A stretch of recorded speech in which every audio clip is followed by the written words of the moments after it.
If Jesus was the way, the truth, the life, then why do Hinduism, Islam, and paganism still exist? Why didn't he shut it all down? Why didn't he prove himself to every nation, every people, in one global moment? Either he couldn't, or he chose not to. But why? We're diving deep into one of the most challenging questions that both believers and skeptics wrestle with. By the end of this video, you'll understand not just why other religions persist, but why their existence might actually be part of God's perfect design. If this resonates with you, hit that like button now, and let's uncover this mystery together. Here's what most people expect from the Messiah: a cosmic wrecking ball, a divine dictator who shows up, flexes his power, and instantly obliterates every false belief system on the planet. Think about it. If you were God, wouldn't that be the obvious move? One massive supernatural display. Split the sky. Speak in every language simultaneously. Make it so undeniable that every Buddhist temple, every mosque, every pagan altar just crumbles. The Jewish people certainly expected this. For centuries, they anticipated a Messiah who would crush the Roman Empire, destroy their idolatrous neighbors, and establish Israel as the unquestioned spiritual center of the world. They wanted a king with an iron fist and a flaming sword. But then Jesus arrives, and instead of fire from heaven, he tells stories about farmers. Instead of conquering armies, he gathers fishermen. Instead of demanding worship from Caesar, he pays taxes. The religious leaders were baffled. If you're really the Son of God, they challenged, then come down from that cross and prove it. But here's the revolutionary truth they missed. And here's what we often miss too. Jesus didn't conquer falsehood with force. He whispered truth into it. He didn't come to dominate the spiritual landscape. He came to invite people into something entirely different. And that changes everything about how we understand his mission. Fast forward 2,000 years. Christianity is the world's largest religion with over 2.4 billion followers. It has spread to every continent, translated into thousands of languages, and fundamentally shaped Western civilization. And yet, Hinduism still thrives with over 1 billion adherents. Islam continues growing rapidly. Buddhism maintains hundreds of millions of followers. There are over 4,000 distinct belief systems practiced on Earth right now. If Jesus really is who he claimed to be, if he really has all authority in heaven and on earth as he declared, then why didn't his truth simply eliminate the competition? Here's where most people make a crucial mistake. They assume that God's tolerance of other religions means either he's weak or he doesn't exist, or all religions are equally valid paths to the same destination. But what if there's a fourth option? What if God allows spiritual diversity not because he's confused about truth, but because he understands something about human nature that we don't? Think about this. Even in Jesus' own ministry, he encountered multiple belief systems. The Samaritans worshipped differently. The Greeks had their pantheon of gods. The Romans practiced emperor worship. The Pharisees had turned Judaism into legalistic performance art. Did Jesus systematically destroy each of these systems? No, he engaged with them. He ate dinner with tax collectors who served pagan Rome. He had theological discussions with Samaritan women. He acknowledged the faith he found in Roman centurions. Maybe, just maybe, faith isn't proven by elimination. Maybe it's proven by recognition. Here's where this gets really interesting.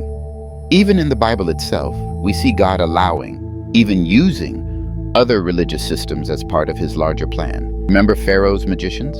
When Moses performed miracles before Egypt's ruler, the court magicians replicated some of them. God could have prevented this. He could have made their magic fail immediately, but he didn't. He let them compete until his power proved superior. Consider Job's friends. They quoted ancient religious philosophy. They drew from wisdom traditions that existed outside of Israel. Some of what they said was actually true. It just wasn't the complete truth Job needed in that moment. Or think about Paul in Athens. When he encountered the altar to the unknown God, he didn't tear it down. Instead, he said, "What you worship as something unknown, I am going to proclaim to you." He used their existing spiritual hunger as a bridge to greater truth. Even Jesus himself acknowledged this principle. When he met the Samaritan woman at the well, He didn't condemn her people's worship practices. Instead, he said, "A time is coming when true worshipers will worship the Father in spirit and in truth." Notice that. He didn't say other worship would cease to exist. He said true worship would emerge from it. Here's the profound reality. Maybe other religions exist not as obstacles to truth, but as expressions of humanity's deep, universal hunger for the divine. Maybe they're like street signs pointing toward a destination they can't quite reach. Truth isn't always found in the religious labels someone wears. It's found in the authenticity of their search for something beyond the visible world. My kingdom is not of this world.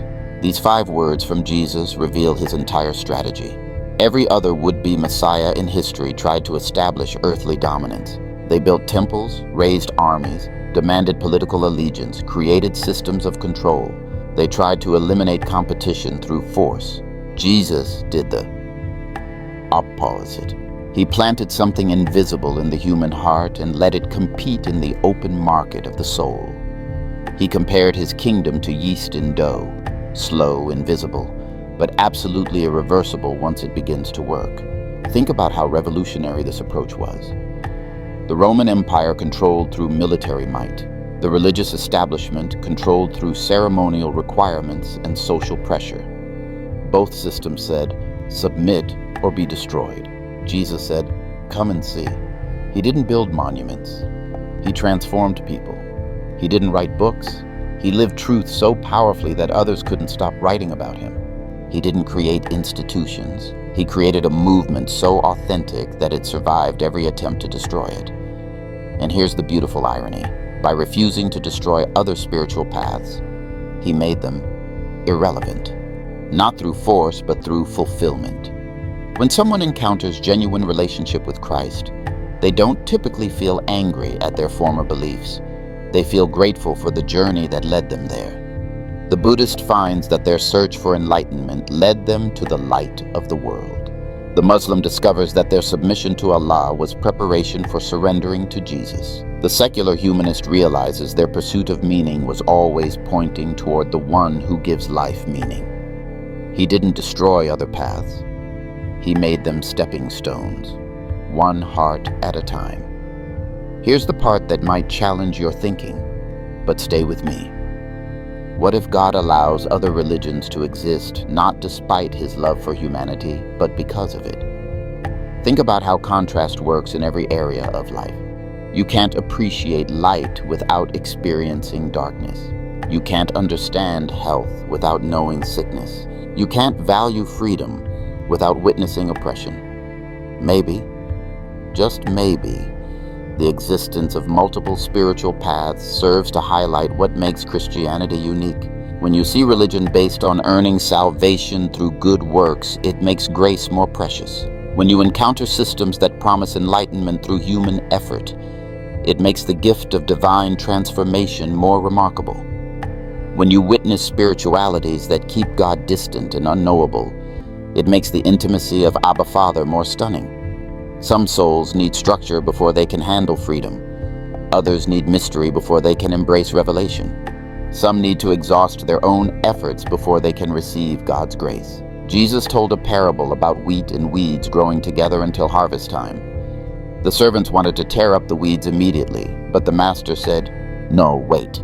Let them grow together. At harvest time, we'll separate them."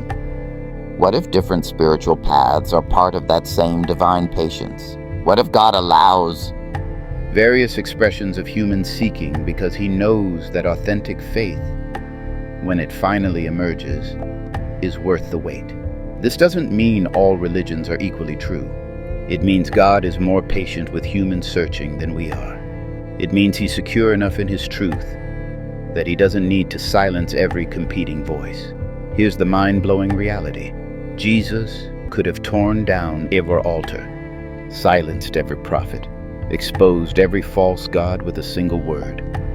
The one who calmed storms and raised the dead certainly had the power to end all religious confusion instantly. But instead, he walked among the seekers. He ate with pagans. He spoke respectfully to Samaritans. He found faith in Roman soldiers. He acknowledged wisdom in Greek philosophers, and he left the door open. Not because all religions are equally true, but because truth doesn't fear competition.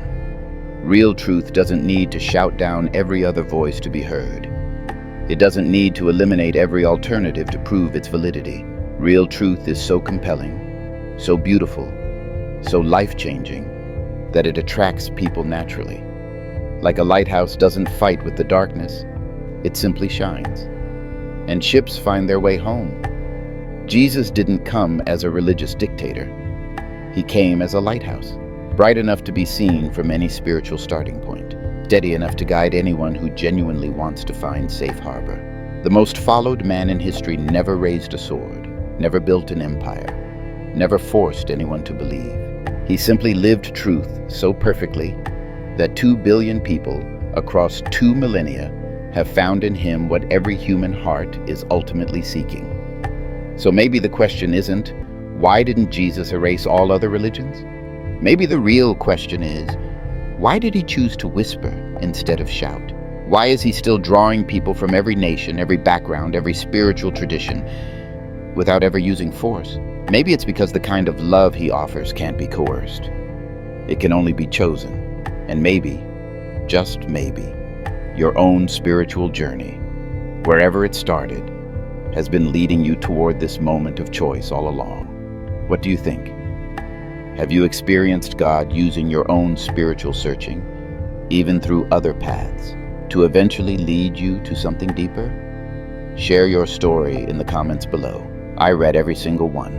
If this video helped you see Jesus' approach to other religions in a new light, smash that like button and subscribe for more deep dives into the questions that really matter. And remember, truth doesn't fear your questions, it welcomes them. So keep seeking, keep asking, keep knocking. The one who promised that seekers find is still keeping that promise today. Till next time, keep wrestling with the big questions. That's where real faith is forged. Amen.